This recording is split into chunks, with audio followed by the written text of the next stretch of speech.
ఇప్పుడు YSRCP official social మీడియాలో కొన్ని పోస్టులు వేశారు. మరి ఇది వీళ్ళు అఫీషియల్ సోషల్ మీడియాలోనే ఇంత నీచంగా బరితెగించి ప్రవర్తిస్తున్నారు అంటే అసలు 11 సీట్లు ఉత్తినే ఇవ్వాలి. ఈ ముక్కను మీరు గమనించాలి. ఏమనేశారు చూడండి. ఈశ్వరన్ను పరామర్శించేందుకే సింగపూర్ టూరు. చంద్రబాబు జైల్లో ఉన్న తన పార్ట్నర్ ఈశ్వర్ని పరామర్శించడానికే ఆ సింగపూర్ పర్యటనకు వెళ్తున్నాడు. ఆయనతో పాటు మంత్రి నారా లోకేష్, నారాయణ, టీజీ భరత్ సింగపూర్ వెళుతున్నారంట. వీళ్ళు ఇంకా రాయని పేర్లు కొన్ని ఉన్నాయి. కాటమనేని భాస్కర్ తో పాటు ఒక 3-4 ఐఏఎస్లు కూడా వెళ్ళారు. మరి సరే, చంద్రబాబు గారు సింగపూర్కి వెళ్ళారు అంటే సరే, ఆ ఈశ్వరుని కలవటానికి వెళ్ళారు అనుకుందాం.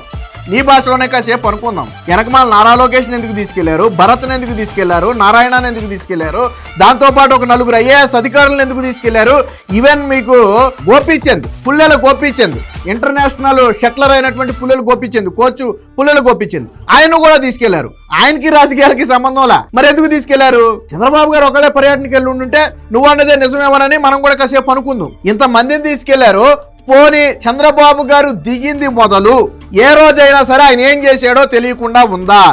గంటకి అప్డేట్స్ ఇస్తూనే ఉన్నారు. తెలుగుదేశం పార్టీ అఫీషియల్ సోషల్ మీడియాలో కానివ్వండి, లేదా చంద్రబాబు గారు నారా లోకేష్ సోషల్ మీడియాలో కానివ్వండి, ఎవ్రీ 1 అవర్ అప్డేట్స్ వస్తూనే ఉన్నాయి. రోజుకి 4-5 అప్డేట్స్ వస్తూనే ఉన్నాయి. 4-5 కలిసిన అప్డేట్స్ వస్తూనే ఉన్నాయి కదా. అంటే తీరిక లేకుండా తిరుగుతూనే ఉన్నారు. మరి ఈశ్వరన్ ఎక్కడ గెలిచారు?